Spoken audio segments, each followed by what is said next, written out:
We're going to continue our discussion of families by focusing in on siblings and sibling socialization. So, I have found that sibling socialization, like our birthplace in our families, can be this very like primal, like Lord of the Flies kind of moment in our humanity where we revert back to when we were children and sibling rivalry and those fights and everything.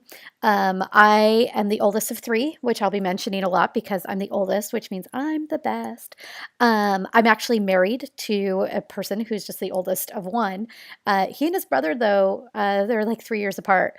They still will be like, and you threw that Hot Wheel at me and hit my eye, and you set up that ramp for me to go over my bike, but it was fake, and I hurt my arm. Like, it's so funny to hear the two of them, like, as full grown card carrying family with families themselves men, they still will like go right back to arguing over, I mean, playfully, thankfully, some kind of, childhood strife.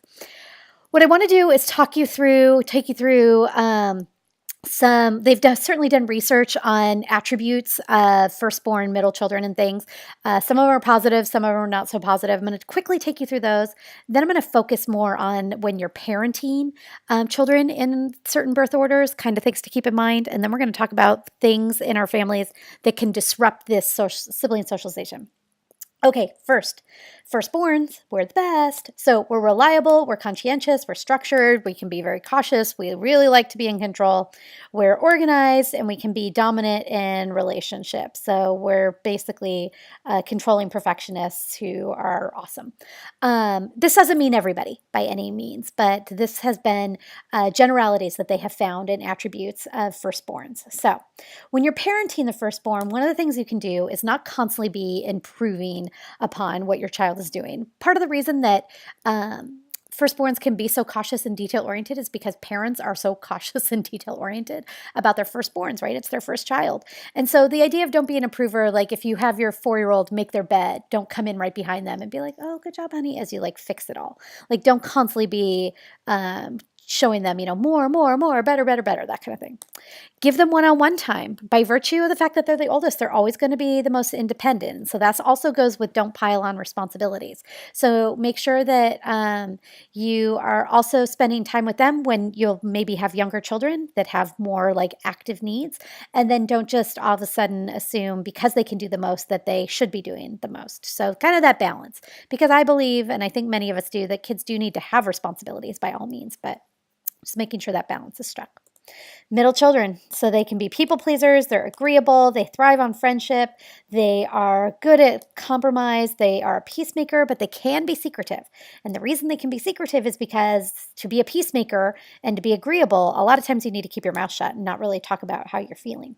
My sister, who's the middle child of 3 children, is like the ultimate middle child in that way. Like everything is always fine. It doesn't matter what we do, where we go out to dinner, what we do for our birthday, whatever it is. Like she's always, always, always. And it's to the point where it's like, oh my gosh, just tell me what you want. Because I'm going to tell you what I want. I know what I want because I'm the oldest, right? Okay, I'll be quiet about that. When you're parenting the middle child, make time to listen. They very well might have a sibling, much like myself, that's pretty domineering, right? And so make time to listen and allow the child to make decisions that, they're going to decide what movie we watch on a Friday night, or they're going to decide what's for dinner. Like, don't always let the oldest in the family kind of take all of the energy and this always have the starring role. My sister now has 3 kids, and I always am teasing my nephew, who's the oldest, that, he and I see eye to eye on these things because he has these 2 younger sisters, and I had a younger sister and a younger brother. And I mean, he's really, really domineering. And so this idea of making sure that your middle children have their place in the family. There's always kind of that joke that's probably not a joke, right? That middle children get forgotten. And so making sure that doesn't happen. Kind of going along with the joke that's not a joke, that's the last thing. If you have been so careful as to document every step of your firstborn's life, make sure that you're still doing that for your secondborn. When you think about it nowadays, all of our memories are stored on our phones, which is kind of problematic and worrisome. That goes into when we read about parents who are millennials and the generation who are, raising children for the first time. I mean, we have now the first generation that will be from before they are born. They won't know a world without phones and smartphones and internet constantly and videos and that kind of entertainment. Like we have all of these memories and all of our lives stored on them. When we talk about updating the family album, my generation, you had a baby book, right? And so that's where your pictures were. That's where like the day you lost your first tooth and things, whatever it is, was documented. And so, and it happens where the firstborn has this amazingly kept up baby book, and the secondborn's like, oh, what baby book? Totally happened to my family. I think my mom documented everything I ate for like 2 years straight. My sister got like a baby book as a gift when she like turned 30, something like that. So make sure that you are conscientious about documenting all of your children so that they all can have their family memories to grow up with. Okay, youngest children, they're fun loving, they're natural charmers, they can be uncomplicated, they can be kind of manipulative, they are outgoing, and they can struggle with discipline. When parenting your youngest child, make sure that you stick to the rules. A lot of times parents, have 2, 3 kids and they kind of have that laissez-faire, hands off. They realize that children grow and you don't have to be freaked out every single moment. And so making sure you strike the balance between now having the wisdom of raising children, but also knowing that children need discipline and boundaries and things. Handout responsibilities. A lot of times when you have a baby of the family, they think, well, they're going to make the biggest mess sweeping or, doing things their older siblings can do something better. Make sure that it's distributed so that all children learn that, we need to contribute to the care work that's being done around this house. And then finally, applaud accomplishments. I am sure that many families do this. I can't imagine, but, when you think about it, you've maybe watched, children lose multiple teeth, or everybody's learned how to ride their bike. And, whenever you're seeing the youngest child do something, you've seen it before. So making sure that it's just as exciting as it was the first time you got to see somebody in your family, one of your darling, darling children, accomplish something. Only children. Right. And so we want to talk about only children for a minute. It's rare. Not many people are only children, but they definitely are there. So a lot of times they can be mature for their age. They can be perfectionists and conscientious and diligent and leaders.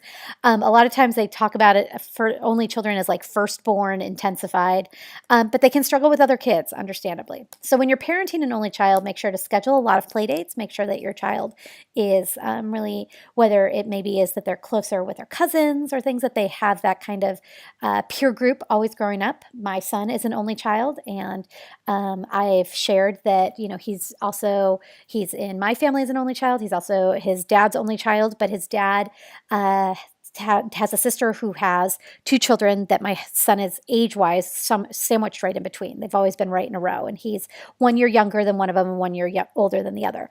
And so they, even though they're cousins, have very much grown up as kind of almost a sibling-like peer to my son. And so that's been really, really important to have him be able to have those connections as an only child. Don't spend too much money, right? And so when you have a middle-class family and you have extra resources and you only have 1 child, you can really focus in on spending all of that on 1 child. And so being careful not to spoil them too much. And then keep in mind it'll go by really, really fast. So thinking through the fact that, a family that has 2 or 3 kids, depending on how spaced out those kids are, you could be a parent at a high school for 10, 12 years if you have 3 kids and they're each, 3, 4 years apart or something. When you have 1 child, everything goes like you have 1 chance at it. And so keeping in mind that parenting and just a childhood, and I can speak from experience with this, it goes by in the blink of an eye. So one thing I'll pause here to talk about for a second. In addition to thinking about how you were socialized in your birthplace, I want you to think about your parents and your aunts and uncles and things. Where do they fall in birth order, right? Because that really matters too. So when you have a parent, and let's say you're the youngest in your family, but both of your parents are firstborns, they're going to look at you differently than if they were the youngest in their family too. If they're the middle child and you're a middle child, whatever that combination of, it can really, really impact the way the parents perceive their children and or parent their children and things like that. Okay, let's get to exceptions. If there are several years in between children, the rule I believe is 5, kind of starts over sibling socialization. So some of you, especially if you're a middle child, you can kind of be a hybrid in some ways, because the other thing too is if first and secondborns are different genders.